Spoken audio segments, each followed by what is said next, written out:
Hello, I'm Erin Palmer, Team Rayceen Productions co-host and moderator. And joining me now is the goddess of DC, Rayceen Pendarvis. Bam! Greetings and salutations, all. Joining us is Wendell Felder. Welcome. Thank you for having me. Thank you so much for joining us. Before we talk about your 2024 general election campaign to represent Ward 7 residents on the Council of the District of Columbia, please tell our viewers a little bit about your background and who you are. Absolutely. Well, again, thank you so much for having me. I'm so excited to be here with you, tell you a little bit about me, why I ran, share my vision for the ward, and answer any additional questions that you may have. I'm a fourth-generation Washingtonian, proud graduate of DC Public Schools, went to Bowie State, went to Georgetown, where I obtained my master's degree in urban and regional planning. Over the last 10 years, been deeply involved in Ward 7, serving in a number of leadership roles, from being a 4-term advisory neighborhood commissioner to even serving 2 terms as the chair of the Ward 7 Democrats organization. Really wanted to get involved in my community. So in 2015, I got my start in district government, serving as the Ward 7 liaison, and going over to the office of the city administrator, where I supported him with running the day-to-day operations of the district, to even working in the deputy mayor's office for planning and economic development. Decided that I needed a break from government, so I did some work in the private sector. I now work at Howard University as the director of regional affairs. I decided when I heard that Councilmember Gray was no longer running, to throw my hat in the ring. So that's a little bit about myself. Wonderful. Thank you so much. Rayceen, you have the first question. Uh-oh. First, congratulations on being the Democratic Party nominee. What will be your top 3 priorities as a DC council member?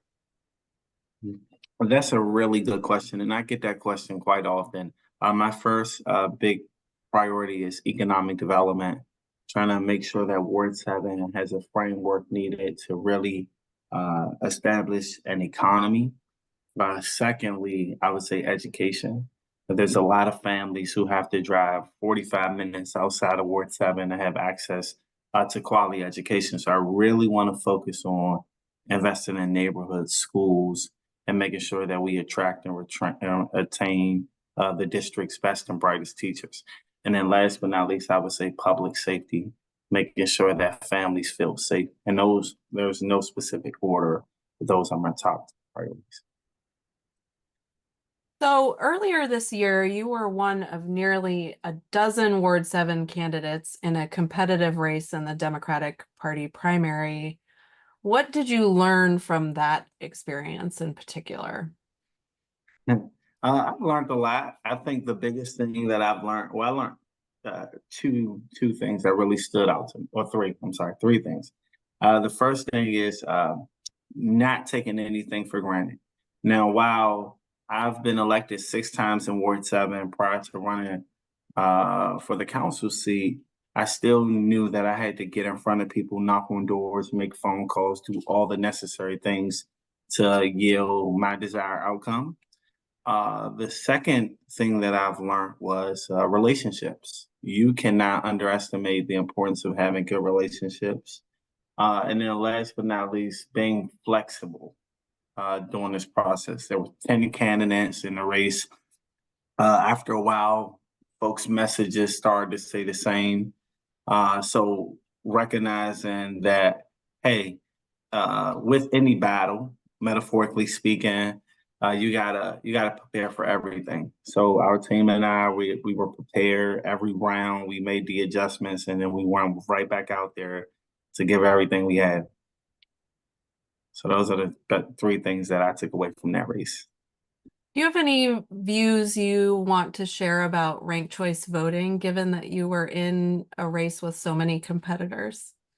Yes. I have my personal viewpoints on ranked choice voting. I think given the demographic of Ward 7, considering that historically we've been we've seen increase in voter turnout during the work with the Ward 7 Democrats and things like that. But we're still not on the same level when it comes to voting as other parts of the district. So, and then I look at how long it took for the Board of Elections to certify our results. So I think to myself, if we currently have challenges with the existing voting system, I'm not sure how a new voting system will really affect voter turnout in Ward 7. Other than that, I don't have any extra or additional viewpoints. As the Democratic Party nominee for Ward 7 DC Council member, there is a presumption that you will be elected. There's also a presumption that Democrats up and down the DC ballot will be elected and re-elected on November 5th. Why is it important for DC residents to vote, including those in Ward 7, particularly this year? A couple of things. Even though I'm the projected or the presumptuous Ward 7 Democratic nominee, we take nothing for granted. We resume knocking on doors, our pole signs, billboard signs up, we'll send mailers. We want to make sure that, one, we activate as many residents as possible to participate in the general election. Now, in terms of why this is an important election, every election is important, right? Whether it's a presidential, whether it's a mayoral, whether it's a on cycle and off cycle. So because I've actually participated in this election, I don't think it's more important than any other previous election. It's just really about getting folks out to vote. And that's so important. And when does voting begin? Absolutely. So mail-in ballots are starting to go out any day now. Early voting starts in person, starts October the 28th through November the 3rd. And the actual election day is November the 5th, obviously. And that's so important. I just got my text message that my ballot has been mailed. So hopefully other people are getting those text messages as well. Yes. It's very exciting. Well, I have to look for my text very soon. Yes. Where do you plan to be on election night? You know, I'm getting pulled in so many directions, honestly. I'm going to talk to my staff and figure out what's the best central point to really just celebrate and fellowship with neighbors and supporters and, potential colleagues. So I'm excited. But once the location and the time and the logistics are finalized, I'll make sure you all get the invite just in case you want to swing by and say hello. Rayceen, do you have anything you'd like to say to the likely next new DC council member? I want to acknowledge that the Ward 7 council member and former DC Mayor Vincent Gray has been very kind to me and our team over the years. He was generous with his time, and I hope that we will also have the opportunity to connect with you in the future. You will soon start an exciting new chapter in your life, and I hope that you're successful and able to make life better for Ward 7 residents. Yes. Councilmember Gray, former chair, former mayor. I think the world of him. I have a really good relationship with him. And as I told him as recently as Thursday, I have some big shoes to fill, and I'm going to try my best every day to do so. So yes, I appreciate that. Well, please tell our viewers how they can learn more about you and how to support your campaign. Absolutely. You can follow us on social media at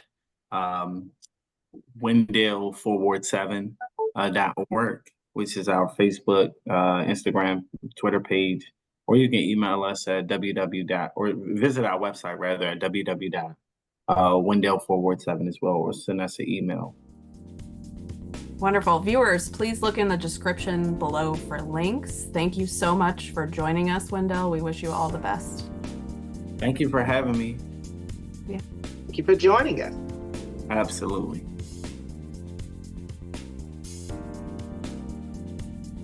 To those watching, please follow Team Rayceen on social media and subscribe to the Team Rayceen YouTube channel. And viewers, thank you for watching.